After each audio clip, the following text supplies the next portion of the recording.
Почнуваме со првата тема и првото гостување во денешното Студио 1. Жртвите на политички прогон и монтирани случаи од претходната власт, како што самите се нарекуваат, денеска гласно говореа на третата конференција "Како до правда".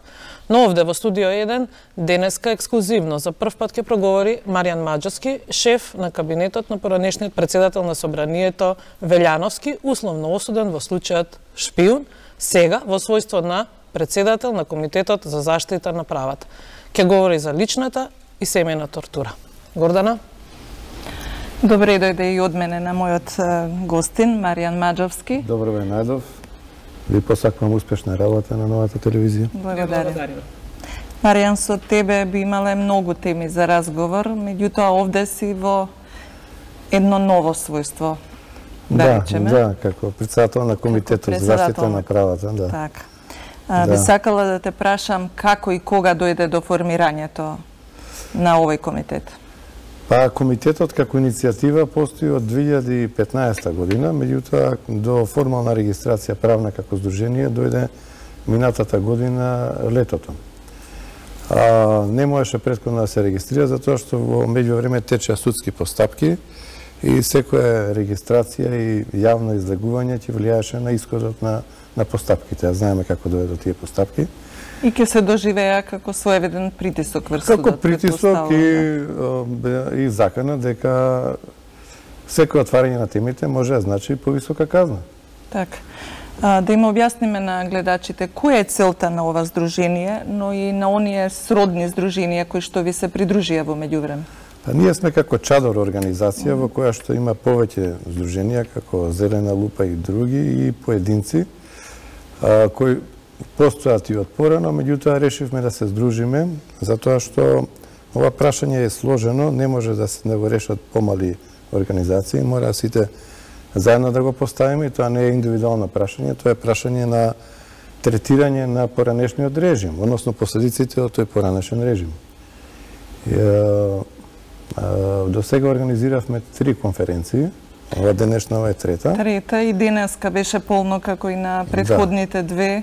Да. Имаше многу луѓе кои што и самите биле жртви на прогон, потоа членови на нивното семејство, кои што како да имаат потреба да ги раскажат своите приказни. Да, првите две конференции беа посветени токму на презентирање на тие случаи, на деталите, на повредите во постапките и на елементите што претходеле, каде биле монтирани. Всушност, луѓето сакаат да се искажат и да обзнанат за какви случаи станува збор, затоа што немале шанси тоа да го кажат на друго место.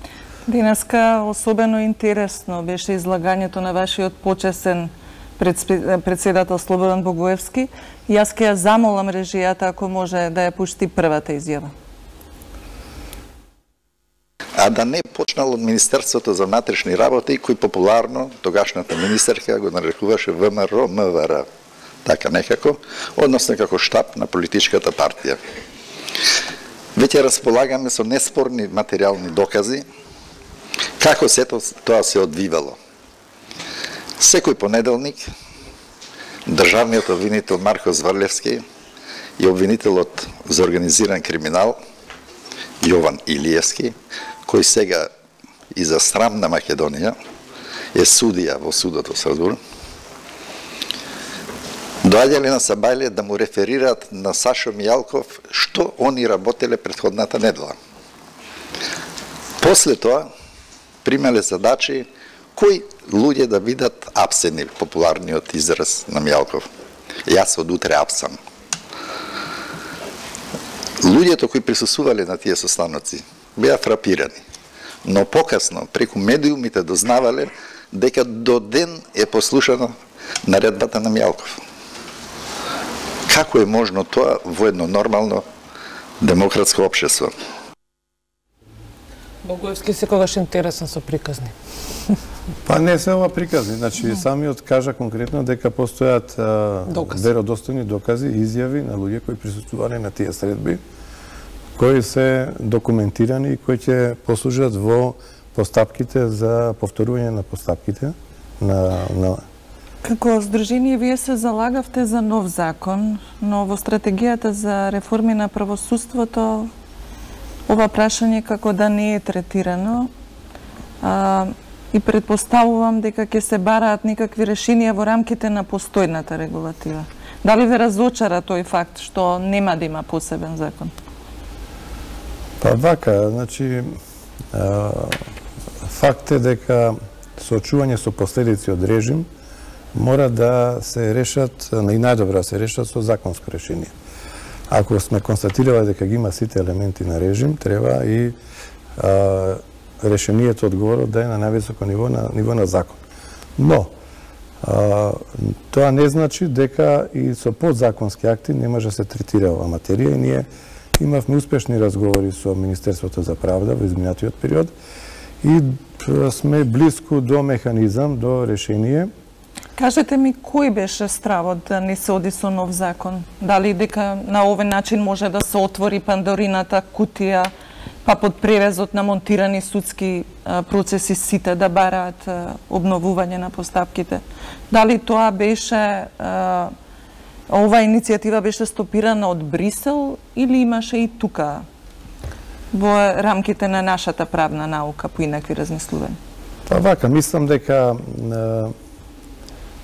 целата проблематика на политички мотивираните случаи, тоа е значи правата синтагма што се користи во меѓународните извештаи, значи не е тоа не се нарекуваме ние самите такви, него има во поглавјата на политички затвореници во извештаите на Стейт Департментот и во другите извештаи, значи и во формулациите на Прибе е на таква синтагма. Ние сметаме дека за едно такво законско решение има 4-5 индикатори, повреди, кои што можат... Можете ли да ни ги кажете? Кои се тие критерии? Еве да речеме, прво, значи, не станува збор за преголем, ако се кумулативно, ако се стават тие 3-4 критериуми, а тоа се кршење на презумпција на невиност, постојање на прислушувани разговори, користење на лажни заштитни сведоци и повреди при распределбата на предметите во АКМИ системот, ако се стават кумулативно, ќе видиме дека не станува збор за преголем број случаи. Имате ли некаква проценка за колкав број на такви случаи? Па, ако кумулативно се применат овие повреди индикатори, значи станува збор за околу 23 случаи, вака покрупни, кои што бомбастично одекнаа своевремено во јавноста и мислам тука целиот однос кон овие политички мотивирани случаи се подценува затоа што се третира дефанзивно, дека тоа е некоја последица која што треба да се санира, а не се гледа суштината зашто се појавиле тие политички монтирани монтировки. Значи, мојата оценка и на членовите на комитетот е дека преку тие монтирани случаи режимот си го чистеше патот за да може да делува криминално и да ги оствари зацртаните цели во делот на преземање на бизнисот и бескрајно владење. Значи, не треба да се подценува оваа околност. Значи, тоа беше многу силен механизам за да се преку пуштање на брутални пораки, дека секој човек може некој утро во 5 саат са бале да му влезат 20 на маскирани полицајци, да му ги стават листиците, да го изнесат, да го шетаат со камери пред полициските станици, по 2-3 пати да го враќаат за да камерите добро фатат. Тоа да го пасираат неколку пати во текот на денот на ударни вести и така натаму, и тоа не е еден случај, него серија вакви случаи. Преку тоа пуштаа брутални пораки дека на секого тоа може да му се случи и дека кажано ако им засмета некој дека може да се најде значи, тоа беше и потенцијално и директна пресметка со политички противници, со луѓе што и неистомисленици што почнале нормално да работат, што не се држат до курсот на раководството како треба да како се ги замислиле работите, дисциплинирање на сопственото членство и конечно како основа за преземање на бизнисот. Значи тоа е една порака и до бизнисмените, индиректна, и ние тие работи ги видовме во бомбите. Практично она што кажа господинот Богоевски, Ја го слушнавме од бомбите, значи за време на изборите кабинетот на министерката бил претворен во партиски штаб. Ако е тоа партиски штаб, за време на избори, во делот на апсењата, штаб за апсење, каде што се носи пресуда пред пресуда, е кабинетот на шефот на тајната служба. Така. Денеска неколку пати во текот на дебатата спомнавте дека се залагате за укинување на правните последици, а не за рехабилитација. Може ли да ја направите дистинкцијата? Па, согласно позитивните законски прописи, рехабилитацијата си е составен дел. Значи, ние не бараме ни милост, ни амнестија, ни помилување, ние бараме шанса за фер повторно судење во нормални околности. И токму ова денешна конференција беше во функција на договарање со извршната власт, односно со министерствата и органите на државната управа, како да се дојдат до факти, докази и околности кои би можеле да послужат при повторување на постапките, а кои што факти и околности не можеле да се приберат во моментот додека траеше режимот и тие режирани судења. Дел од тие докази неповредно се изгубени затоа што биле од страна на одбраната презентирани пред судот, меѓутоа нормално во такви околности судот ги отфрлил како докази и сега тие не може да се користат како нови факти, нови околности. Меѓутоа по нашата проценка има факти и околности кои што можат да помогнат при повторувањето на случаите, а тие во најголемиот дел лежат во органите на државната управа.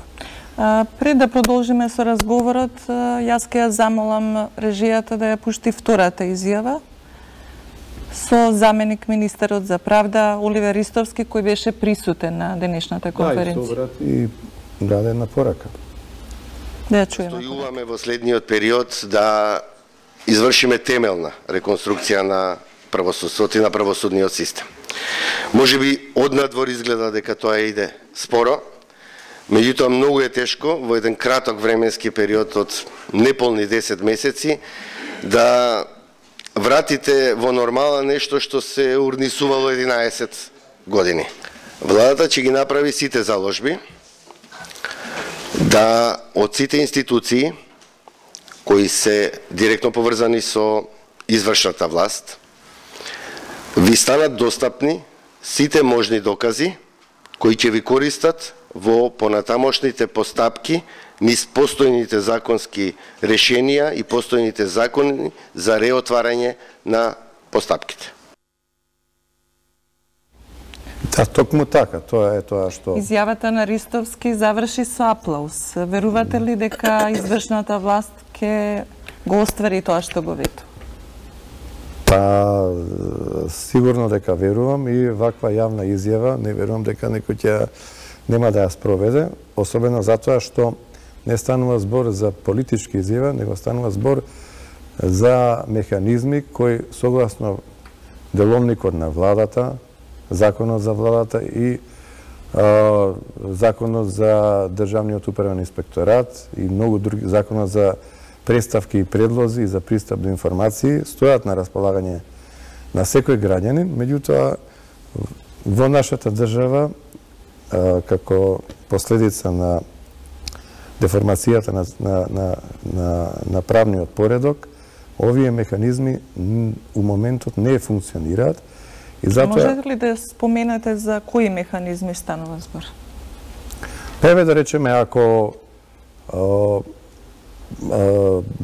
било кој граѓанин може согласно законот за полиција да се обрати до Министерството за внатрешни работи и во определена постапка да побара некои документи. Исто, новиот закон за кривична постапка, која што е акузаторна, им дава можност на бранителите, од другата страна е обвинителството, да побараат од сите можни места, а особено од државните институции, докази кои што можат да бидат корисни во постапката. Значи, тоа се све механизми кои постојат во законите и се ние сакаме сето ова да профункционира и да има едно тело што ќе го следи. Затоа што се уште има рецидиви од екс-режимот и во делот на администрација, и во делот на менталитетот. Како го замислувате тоа тело? Кој би го сочинувал? Па тоа би било мало тело кое што би имало, да речеме, представник од Министерството за правда, Министерството за внатрешни работи, од владата, од омбудсманот и веројатно од Сдруженијата на граѓани кои што се засегнати. Значи тоа би било мало тело кое би практично би следело она што на граѓаните им следува согласно закон, дали се спроведува и што може, значи, врз основа на тие барања, представки, предлози, повратно да го добијат како одговор да им послужи во постапките. Сметате ли дека е потребно да се утврди одговорноста, да кажеме, на судската власт во монтираните судски процеси, со оглед на тоа што донесувале незаконски одлуки? На некој начин одговорноста се утврдува кај останатите две власти, а многу потешко, или речи си никако кај судската? Така, ние сме сега стратешки фокусирани на можноста да добиеме фер повторно судење. Ама не е исклучена можноста да се случи така, во извештаите на Прибе беа констатирани дека еден круг на суди врши огромно влијание и дека треба да има одговорност. Таму беше кажано мала група, но моќна, која што влијае на останатите суди. И факт е дека ако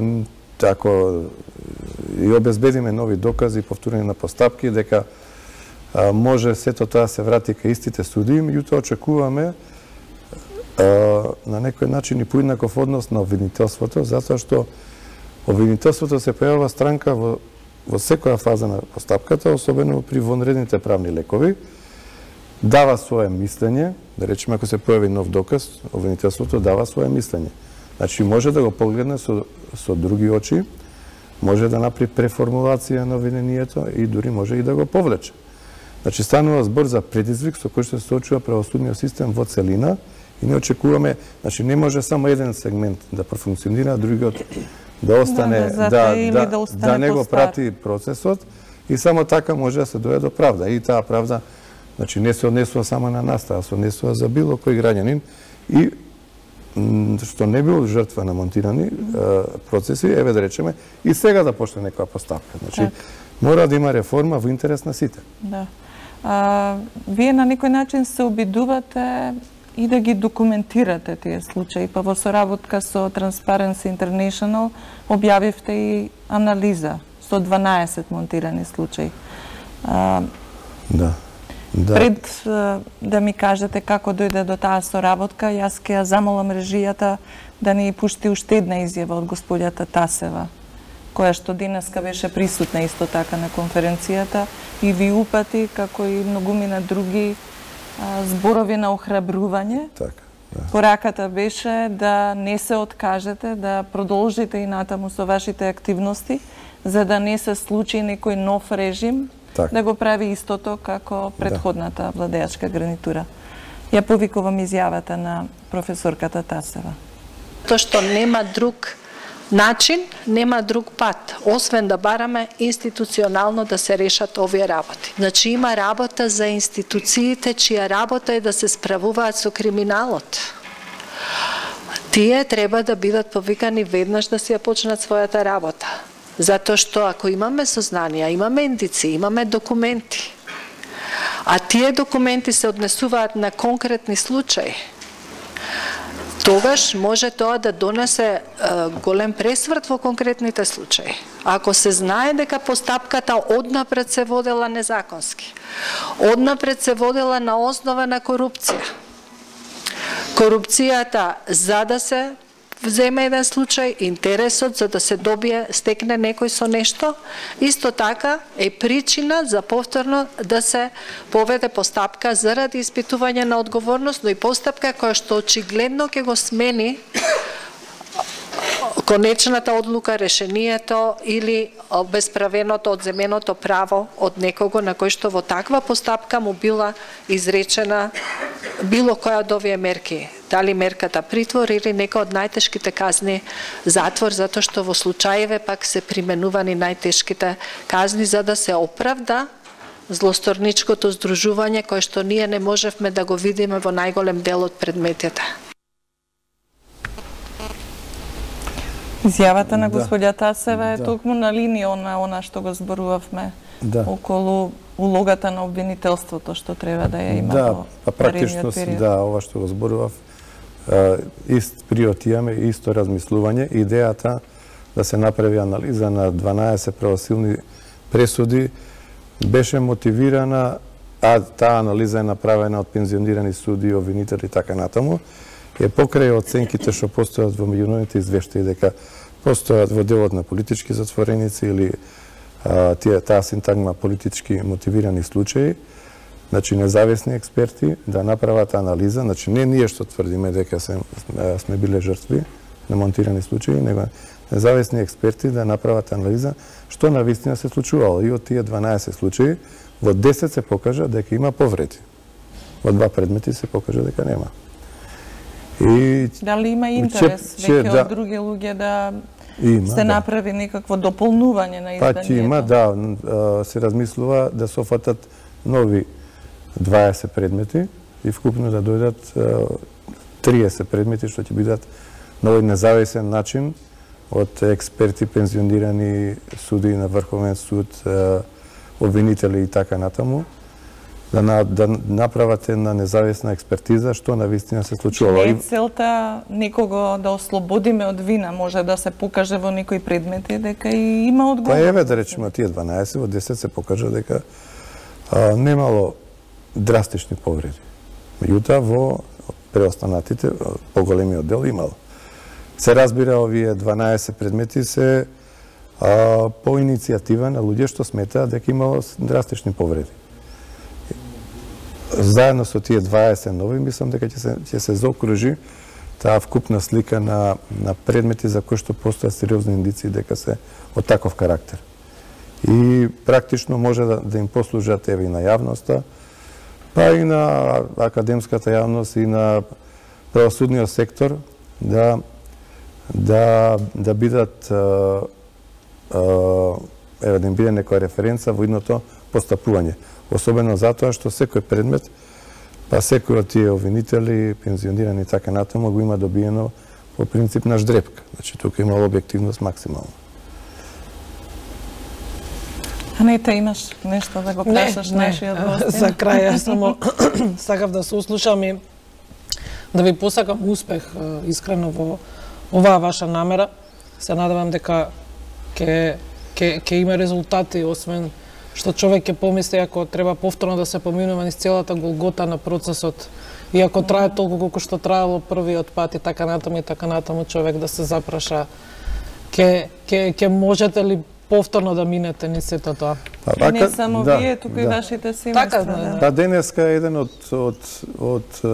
дискутантите баш го спомена тој феномен на дека луѓето се склони прекон заборав, отколку да се вратат да ги бијат битките и дека има склоност кон колективна амнезија, луѓето сакаат лошите работи да ги заборават и да се ориентираат кон имината и тоа е се добро, меѓутоа кога станува збор за човечки судбини и за функционирање на правосуден систем, мора овие лоши работи што се случуваат да поминат низ еден филтер, да поминат низ повторни судења, за да не ни се повтори минатото. Ако ни се повтори, тогаш се вртиме во еден магичен круг и не одиме никаде. Никој не е крив, самите сме си криви. Рековме дека ова е ваше прво појавување на телевизија. На почетокот кажавте зошто и од кои причини сте се поштедувале себе си од јавно појавување. Моето прашање ми било повеќе дали беше тешко да се молчи толку време. Па, ние имаме граѓанска врска да ја кажеме вистината. Меѓутоа, секоја вистина не е за секое време и за сите околности, особено во мала држава како што е Македонија. Јас се надевам дека сме на добар пат да се променат нештата и тогаш многу работи ќе изгледат на виделина. Конечно да зборуваме гласно.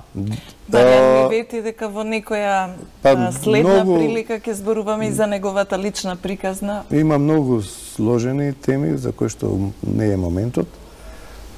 Треба да се отворат тие треба да бидат во интерес на една филозофија, да не бегаме од вистината, да не сме робови на заборавот и да пуштиме една порака кон идните генерации да се охрабрат, да дека има перспектива во Македонија, а не да се заминува од Македонија.